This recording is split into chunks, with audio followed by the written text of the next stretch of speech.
अब महर्षि पतंजलि प्रणीत योग सूत्रों में 33वें सूत्र का विवेचन करते हैं।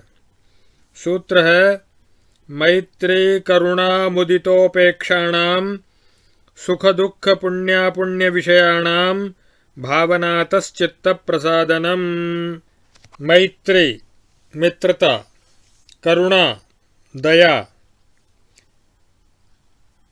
और मुदिता माने हर्ष और उपेक्षा माने उदासीनता, इन धर्मों की सुख दुख पुण्यापुण्य विषयाणाम, सुखी दुखी पुण्यात्मा और पापियों के विषय में यथाक्रम भावना करने से, भावनातः अनुष्ठान करने से चित्त प्रसादनम, चित्त की निर्मलता और प्रसन्नता होती है।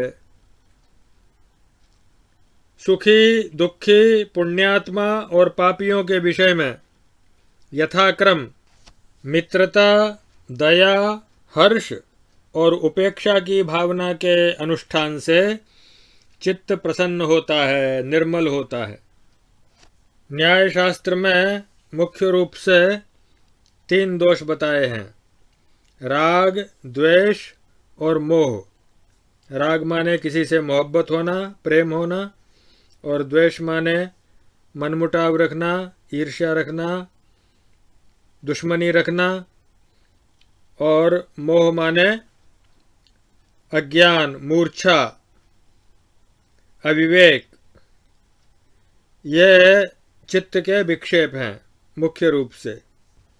तो राग, ईर्ष्या, अदेखाई, परापकार चिकीर्षा, दूसरे का बुरा करने की इच्छा, असूया, गुणेषु दोषाविष्करणम, और द्वेष, दुश्मनी और अमर्ष, गुस्सा करना, सहन न करना, यह सब राजस तामस रूप चित्त को विक्षिप्त करने वाले, चित्त को कलुषित करने वाले, मलिन करने वाले तत्व हैं। अतः ये 6 चित्त के मल कहे जाते हैं।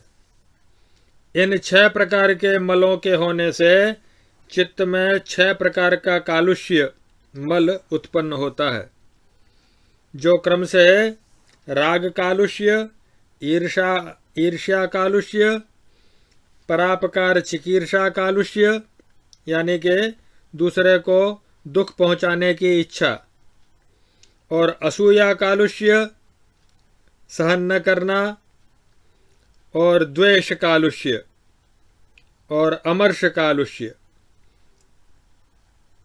राग कालुष्य स्नेहपूर्वक अनुभव किए हुए सुख के अनंतर जो यह सुख मुझे सर्वदा मिलता रहे ऐसी इच्छा करना, इस प्रकार के आकार वाली जो राजस वृत्ति विशेष है उसको राग कालुष्य कहते हैं।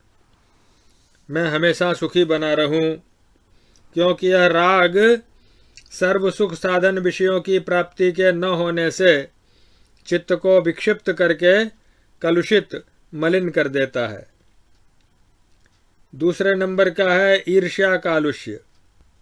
दूसरों के गुणों की अधिकता देखना अथवा संपत्ति की अधिकता देखकर जो चित्त में क्षोभ, एक प्रकार की जलन, एक प्रकार का दाह उत्पन्न होता है, वह ईर्ष्या कालुष्य कहलाता है, क्योंकि यह भी चित्त को विक्षिप्त करके कलुषित कर देता है। परापकार चिकीर्षा कालुष्य, किसी के अपकार, बुराई करना, उसको दुख पहुंचाने की चेष्टा करना, इस प्रकार की इच्छा चित्त को विह्वल कर देती है, कलुषित कर देती है, मलिन कर देती है। चौथे नंबर का है असूया कालुष्य। दूसरों के गुणों में दोष का आरोप करना, ये असूया शब्द का अर्थ है। जैसे किसी व्रतशील को दंभी जानना और शुद्ध आचरण करने वाले को पाखंडी जानना, अर्थात सदाचारी पर झूठे कलंक लगाना, ये असूया कालुष्य है। 5वें नंबर का है द्वेष कालुष्य, क्षमा का ये विरोधी है, इसको कोप कालुष्य, द्वेष कालुष्य, यह भी चित्त को विक्षिप्त करके कलुषित कर देता है। और छठा है अमर्ष कालुष्य, किसी से कठोर वचन सुनकर या अन्य किसी प्रकार से अपमानित होकर जो उसको सहन न करना और बदला लेने की चेष्टा करना, ये अमर्ष कालुष्य कहलाता है। इन उपर्युक्त कालुष्यों मलों से चित्त मलिन होकर विक्षिप्त हो जाता है और स्थिति के साधन में प्रवृत्त होने पर भी एकाग्र नहीं हो सकता। अतः इन मलों को निवृत्त करके चित्त को प्रसन्न और एकाग्र करने का उपाय इस सूत्र में बताया गया है। सुख दुख पुण्यापुण्य विषयाणाम, सुखी मनुष्यों को देखकर उन पर मित्रता की भावना करने से राग तथा ईर्ष्या कालुष्य निवृत्त हो जाता है। अर्थात ऐसा समझने से कि यह सब सुख मेरे मित्र को है तो मुझे भी है। तब जैसे अपने राज्य के न होने पर भी अपने पुत्र के राज्य लाभ को अपना जानकर उस राज्य में ईर्ष्या तथा राग की निवृत्ति हो जाती है, वैसे ही मित्र के सुख को भी अपना सुख मानकर उसमें राग निवृत्ति हो जाएगी। एवं जब उसके सुख को अपना ही सुख समझेगा तो उसके ऐश्वर्य को देखकर चित्त में जलन या ईर्ष्या इत्यादि की निवृत्ति हो जाएगी। और दुखी जनों पर करुणा अर्थात दया की भावना करने से घृणा अर्थात परापकार चिकीर्षा रूप दूसरों का अपकार अर्थात बुराई करने की इच्छा रूप जो मल है उसका अभाव हो जाता है। अर्थात जब किसी दुखी पुरुष को देखें तो इस वाक्य के अनुसार प्राणा यथात्मनोभीष्टा भूतानामपि ते तथा आत्मौपम्येन सर्वत्र दयां कुर्वन्ति साधवः। जैसे हमें अपने प्राण परम प्रिय हैं वैसे ही अन्य प्राणियों को भी अपने प्राण प्रिय हैं।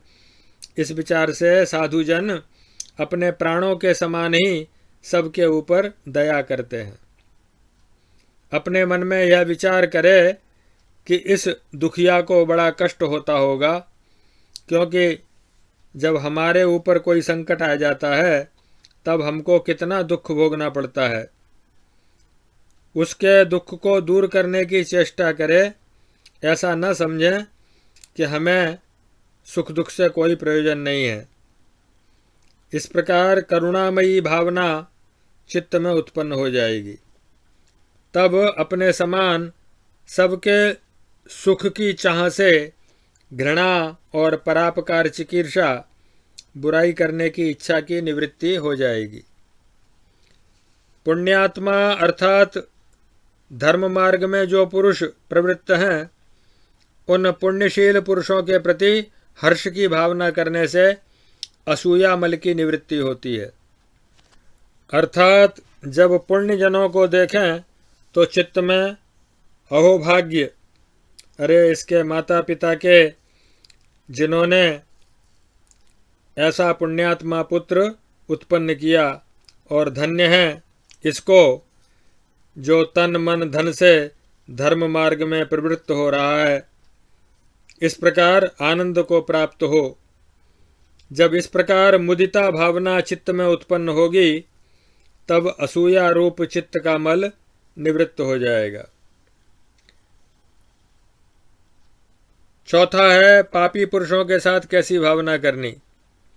पाप मार्ग में प्रवृत्त जो पापशील मनुष्य हैं उनमें उपेक्षा उदासीनता की भावना करने से द्वेष तथा आमर्षक बदला लेने की चेष्टा या घृणा रूप मल की निवृत्ति होती है। अर्थात जब पापी पुरुष कठोर वचन बोलें अथवा किसी अन्य प्रकार से अपमान करें तो चित्त में ऐसा विचारे कि यह पुरुष स्वयं अपनी हानि कर रहा है, इसके ऐसे व्यवहार से कोई प्रयोजन नहीं, मैं इसके प्रति द्वेष या घृणा करके अपने को क्यों दूषित करूं, इसको तो स्वयं अपने पापों का दुख भोगना है इत्यादि। इस प्रकार उन पर उपेक्षा की भावना करे। इस उपेक्षा की भावना से द्वेष तथा अमर्ष रूप चित्त के मल की निवृत्ति हो जाती है। इस प्रकार जब इन चारों भावनाओं के अनुष्ठान से चित्त के मल धुल जाते हैं, चित्त जब निर्मल हो जाता है, तब प्रसन्नता को प्राप्त होता है। प्रसन्नता का अर्थ ही है निर्मल होना। प्रसन्नम सरह, सरोवर प्रसन्न है माने निर्मल है।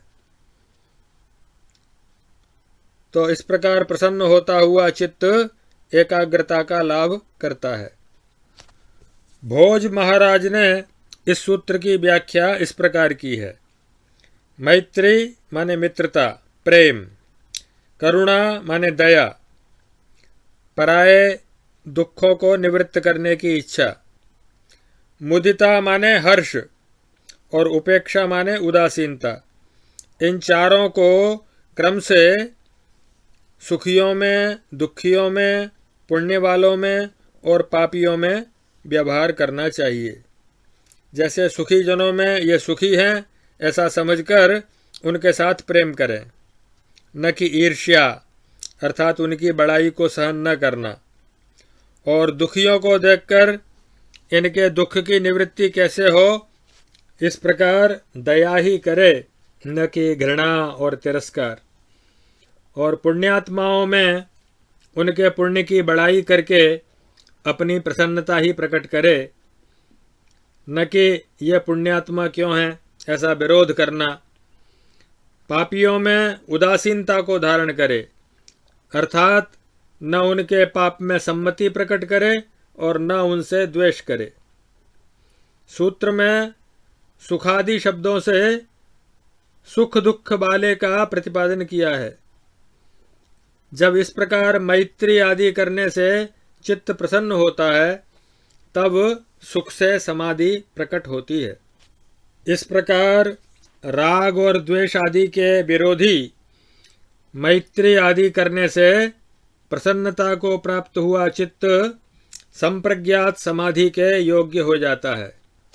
प्रधानता से राग विषयों में इच्छा और द्वेष माने वैर, अनिष्टों में रोष, ये दो ही चित्त के विक्षेपक हैं।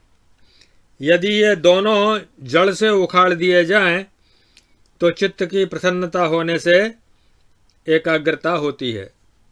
इस प्रकार चित्त के मलों को दूर करना और व्यवहार में कुशलता से कैसे रहा जा सकता है, इसका उपाय इस सूत्र में बताया गया।